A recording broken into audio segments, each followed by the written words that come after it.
Good morning. Shivaji group of institutions की online class में 9th ICSE board के सभी विद्यार्थियों का मैं एक बार पुनः स्वागत करती हूँ। बच्चों, आज हिंदी विषय के अंतर्गत मैं आपको पद्य भाग में संकलित एवं सर्वेश्वर दयाल सक्सेना द्वारा रचित कविता मेघ आई, इस कविता की व्याख्या पढ़ाऊंगी। आप सभी बच्चे जो हैं अपनी साहित्य सागर की पुस्तक के अंतर्गत पद्य भाग में संकलित एवं सर्वेश्वर दयाल सक्सेना द्वारा रचित मेघ आए शीर्षक कविता को निकालिए। पेज संख्या है बच्चों 84। बच्चों, जैसा कि आपको अब तक मालूम पड़ चुका होगा कि मेघ आए शीर्षक कविता जो है वह सर्वेश्वर दयाल सक्सेना द्वारा रची गई है। तो सबसे पहले हम इस कविता के कवि सर्वेश्वर दयाल सक्सेना के जीवन परिचय के मुख्य स्मरणीय बिंदुओं को जान लेते हैं। तो बच्चों, सर्वेश्वर दयाल सक्सेना का जन्म 15 सितंबर 1927 ईस्वी बस्ती जिले उत्तर प्रदेश में हुआ था। आपको ये याद रखना होगा कि सर्वेश्वर दयाल सक्सेना का जन्म 15 सितंबर 1927 ईस्वी को बस्ती जिले उत्तर प्रदेश में हुआ था। इन्होंने एमए तक की शिक्षा प्राप्त की। इन्होंने कहाँ तक की शिक्षा प्राप्त की थी?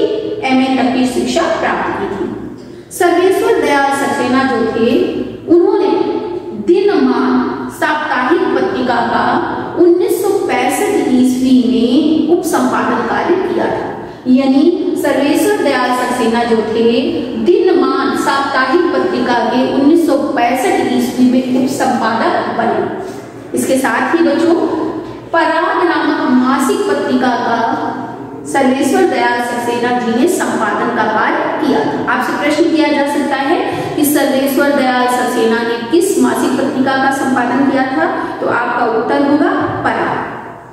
बच्चों, सर्वेश्वर दयाल सक्सेना की मृत्यु जो है 1983 ईस्वी में हुई।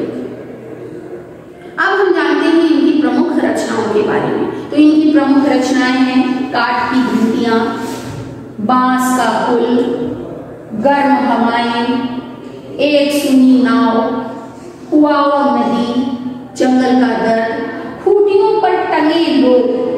कौन कौन सी रचनाएं मैंने आपको बताई? काठ की घंटियां, बांस का पुल, गर्म हवाएं, एक सुनी नाव, कुआओं नदी, जंगल का दर्द, खूंटियों पर टंगे लोग। इसके अलावा जो पागल कुत्तों का मसीहा, सोया हुआ जल भी इनकी प्रमुख रचनाएं हैं। बच्चों, अब हम आते हैं मूल पाठ पर। शीर्षक है मेघ आए। प्रस्तुत कविता में सर्वेश्वर दयाल सक्सेना जी ने मेघों के आगमन के माध्यम से गांव में दामाद के आने के उल्लास का वर्णन किया है। इस कविता में रूपक अलंकार के माध्यम से जो है कवि ने आकाश में आए हुए बादलों की तुलना या समानता जो है वो किससे की है? गांव में आए हुए पाहुन या दामाद से की। तो उपमा अलंकार भी है। मेघ आए बन के समर के, आगे आगे नाचती गाती बयार चली, दरवाजे खिड़कियां खुलने लगी गली गली, पाहुन जो आए हों गांव में सहरे। दो शब्द आ रहे हैं जिनका अर्थ मुझे बताना है। पहला शब्द है बच्चों बयार। बयार का शब्दार्थ होता है हवा, और पाहुन शब्द का अर्थ होता है मेहमान या दामाद। सर्वेश्वर दयाल सक्सेना जी बादलों के आगमन के माध्यम से गांव में दामाद के आने के उल्लास का वर्णन करते हुए कहते हैं कि मेघ आए बड़े बन ठन के समर के, कि जो है आकाश में बादल फिर आए। उन बादलों को देखकर ऐसा प्रतीत होता है मानो गांव में शहर से किसी का दामाद बन ठन कर आया। पाहुन का अर्थ क्या लिया? मेहमान अर्थात दामाद। आगे आगे नाचती गाती बयार चली। गांव में शहर से जब कोई दामाद बन ठनकर आता है तो उसे देखने के लिए लोग क्या होते हैं, प्रसन्नता से भर जाते हैं। बादलों के आगमन की सूचना देने के लिए जो बयार में वायु थी अर्थात पुरवैया थी, पुरवाई हवा थी, वह नाचती गाती चल पड़ी। दरवाजे खिड़कियां खुलने लगे गली गली। लोगों के घरों के दरवाजे और खिड़कियां जो थे वे खुलने लगे, अर्थात लोग भी मेघ रूपी दामाद को देखने के लिए अत्यंत आतुर हो उठे। पाहुन जो आए हों गांव में शहर में। उस समय उन बादलों को देखकर ऐसे लग रहा था जैसे कोई शहरी दामाद जो है बहुत बन ठनकर गांव में आया। बच्चों, गांव में शहर से जब कोई मेहमान सज धज कर आता है तो पूरे गांव में उल्लास का वातावरण होता है। दामाद की सूचना देने वाला अत्यंत उत्साह के साथ उसके आगमन की सूचना सभी को देता है। उसी प्रकार पूर्व से चलने वाली जो ठंडी हवा है बादलों के आगमन की क्या दे रही है, सूचना दे रही है। वह अत्यंत प्रसन्न होकर नाचती गाती चलती है। उसे नाचते गाते देखने के लिए लोग अपने घरों के दरवाजे और खिड़कियां क्या कर देते हैं, खोल देते हैं। चलते हैं बच्चों आगे। पेड़ झुक झांकने लगे, गर्दन उचकाए, आंधी चली धूल भागी, घघरा उठाए, बाकी चितवन उठा, नदी छिटकी, घूंघट सरकाए, मेघ आए बंठन के समय। सर्वेश्वर दयाल सक्सेना जी जो हैं आकाश में बादलों के घिर आने के माध्यम से किसी शहर में गांव में आए, किसी शहर से गांव में आए दामाद का चित्रण करते हुए कहते हैं कि जब मेघ आए तो पेड़ों ने गर्दन उचकाकर झुककर उन्हें देखा। क्या किया, पेड़ झुक झांकने लगे, गर्दन उचकाए, कि जब मेघ आए तो जो पेड़ थे वो गर्दन उचकाकर झुककर उन्हें देखने लगे। भाव यह कि हवा चलने से, पेड़ों के झुकने से ऐसा प्रतीत हुआ मानो पेड़ मेघों के आगमन पर उन्हें गर्दन झुकाकर अत्यंत उल्लास और उत्सुकता से देख रहे हैं। आंधी चली, धूल भागी, घाघरा उठाए, धीरे धीरे हवा जो थी वो आंधी में क्या हो गई, बदल गई और चारों ओर धूल उड़ने लगी। धूल को देखकर ऐसा प्रतीत होने लगा मानो गांव में दामाद के आगमन पर गांव की जो युवती है वह अपना लहंगा समेट कर बाहर चली। बाकी चितवन उठा, नदी छिटकी, घूंघट सरकाए। और क्या, आंधी को देखकर जो है कभी कल्पना करता है कि उसका तेज चलना वैसे ही था जैसे गांव की युवती गांव में आए मेहमान को देखकर अपना लहंगा समेट कर बाहर चली। नदी के ठिठकने से कवि का आशय है कि गांव की बहुओं ने घूंघट कर लिया और वे भी घूंघट की ओट से मेहमान को देखने लगे।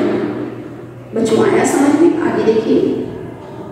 बूढ़े पीपल ने आगे बढ़कर जुहार का शब्दार्थ होता है बच्चों अभिवादन करना। बूढ़े पीपल ने आगे बढ़कर जुहार की, बरस बाद सुधनी की, बोली अकुलाई लता और पोखीमार की, हर साया ताल लाया, पानी परात भर की। अब जब गांव में दामाद आते हैं तो गांव में शहर से जो है दामाद आते हैं तो जो गांव के बूढ़े बुजुर्ग होते हैं वो उनका क्या लेते हैं, हाल चाल लेते हैं, उनके आगमन पर उनका अभिवादन करते हैं। तो कवि सर्वेश्वर दयाल सक्सेना लिखते हैं कि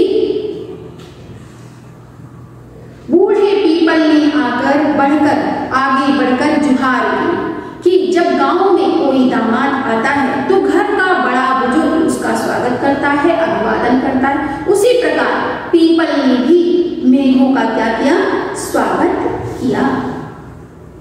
और क्या कहा, बरस बाद सुधनी, गांव में पत्नी अपने पति के सामने नहीं आती, इसलिए कवि ने कल्पना की है कि बोली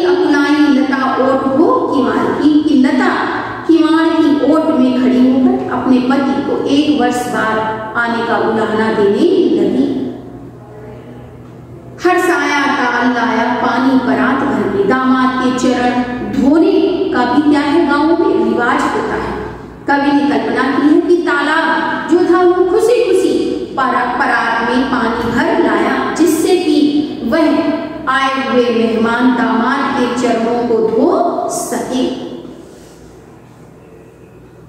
मेघ आए बन ठंडे समर। इस प्रकार मेघ रूपी जो क्या थे, मेहमान थे, जो कहां से, जो शहरों से गांव में आए थे, वह बड़े ही बन ठन कर आए थे। आगे देखिए, छिद्र अटारी गहराई दामिनी दम की, क्षमा करो गांठ खुल गई अब भरम की, बांध टूटा झलझल मिलन के अश्रु धर के, मेघ आए बड़े बन ठन समर के। आगे प्रस्तुत पंक्तियों में सर्वेश्वर दयाल सक्सेना जी ने मेघ के आगमन का शुद्ध चित्र अंकित करते हुए कहा है कि आकाश में बादल छा गए, क्षितिज पर गहरे बादलों में बिजली चमकी और वर्षा शुरू हो गई। कवि ने इस संदर्भ में कल्पना की है कि मेहमान और उसकी पत्नी का क्या हो गया, मिलन हो गया। पत्नी ने पहले तो अपने पति को 1 वर्ष बाद आने का क्या दिया, उलाहना दिया, पर जब दोनों का मिलन हो गया तो बिजली सी कौन गई और पत्नी के मन के जो सभी भ्रम थे वह टूट गए। क्षमा करो गांठ खुल गई अब भरम की। जो पत्नी के मन के भ्रम थे वो क्या हो गए, दूर हो गए, और भ्रम की जो गांठ थी वह खुल गई। उसके मन की सारी शंकाएं जो थी दूर हो गई। मेघ आए बड़े बन ठन समर के। जब पति पत्नी का मिलन हुआ तो मिलन के अश्रु बह निकले और 1 वर्ष के वियोग का जो बांध था मानो टूट गया। बांध टूटा झरझर मिलन के अश्रु झरके। जब पति और पत्नी का मिलन हुआ तो अश्रु, मिलन के अश्रु बह निकले और 1 वर्ष के वियोग का जो बांध था वो क्या हो गया, टूट गया। उसने मेहमान से क्या की, क्षमा याचना की। इस प्रकार जो मेघ थे, मेघ आए बड़े बन ठन समर। इस प्रकार जो मेघ थे, जो बादल थे, वह बड़े बन ठन कर आकाश मंडल पर आ गए। उसी प्रकार आ गए मानो जैसे कोई पाहुन या मेहमान जो है बन ठन कर शहर से गांव आया। बच्चों, बड़ी सुंदर ही कविता थी। इसमें कवि ने जो है मेघों के आगमन की सूचना जो है वह किसके माध्यम से दी है, पूर्वाई हवा के माध्यम से दी है। और कवि ने माना है बादलों को देखकर कि ऐसा लग रहा है जैसे कोई मेहमान या दामाद जो है वह बन संवर कर जो है कहां से, शहर से गांव आया हो। और गांव आने पर गांव वासियों की उत्सुकता का बड़ा ही सुंदर वर्णन जो है वह सर्वेश्वर दयाल सक्सेना जी ने प्रस्तुत पंक्तियों में किया है। अब बच्चों, आप सभी जो है अपनी साहित्य सागर की पुस्तक को निकालें और पंक्ति संकेत पर आधारित जो प्रश्न उत्तर हैं उन्हें जानें। देखिए, पेज संख्या 142 पर आइए। पहला पंक्ति संकेत दिया हुआ है, मेघ आए बड़े बन ठन के समर के, आगे आगे नाचती गाती बयार चली, दरवाजे खिड़कियां खुलने लगी गली गली, पाहुन ज्यों आए हों गांव में शहर के, मेघ आए बड़े बन ठन समर के। पहला प्रश्न इस पंक्ति संकेत पर आधारित बच्चों है, कवि ने मेघों के आगमन की तुलना किससे की है। मैंने आपको व्याख्या के दौरान पढ़ाया है, उनका स्वागत किस प्रकार हुआ। दूसरा प्रश्न है बच्चों, मेघों के आगमन पर बयार, बयार मतलब हवा की क्या प्रतिक्रिया हुई और क्यों, स्पष्ट कीजिए। तीसरा प्रश्न है बच्चों इसी पंक्ति संकेत पर आधारित, मेघों के लिए बन ठन के समर के शब्दों का प्रयोग क्यों किया गया है। अगला है, पाहुन ज्यों आए हों गांव में शहर, इस पंक्ति का भाव स्पष्ट कीजिए तथा बताइए कि ग्रामीण संस्कृति में पाहुन का विशेष महत्व क्यों होता है।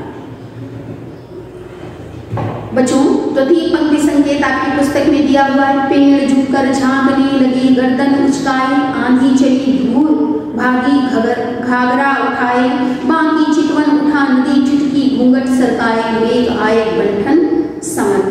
पेड़ झुक झांकने लगे गर्दन उचकाए, पंक्ति का आशय स्पष्ट कीजिए। यानी जो पेड़ थे वह गर्दन झुकाकर जो पाहुन आए थे, जो दामाद आए थे, उनका क्या करने लगे, स्वागत करने लगे। अर्थात जब हवा चली तो ऐसा लगने लगा जैसे पेड़ जो है आदर और सत्कार के भाव से मेघों का स्वागत कर रहे हैं। इसी पंक्ति संकेत पर आधारित बच्चों खा प्रश्न है, उपर्युक्त पंक्तियों में पेड़, धूल, नदी को किस किस का प्रतीक बताया गया है और कैसे।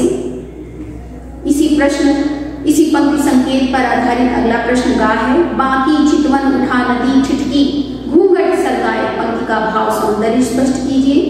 इसी पंक्ति संकेत पर आधारित प्रश्न घा है, उपर्युक्त पंक्तियों का भाव सौंदर्य स्पष्ट कीजिए। तो बच्चों आज जो मैंने आपको व्याख्या पढ़ाई है मुझे आशा है कि वह आपकी समझ में आ गई होगी। इसके साथ ही बच्चों मैंने HW का कार्य भी दिया है जो आपके अभ्यास पुस्तिका में है और इस गृह कार्य को आपको अपनी अभ्यास पुस्तिका पे ही करना है। आज के लिए बच्चों इतना ही पर्याप्त है। Have a nice day.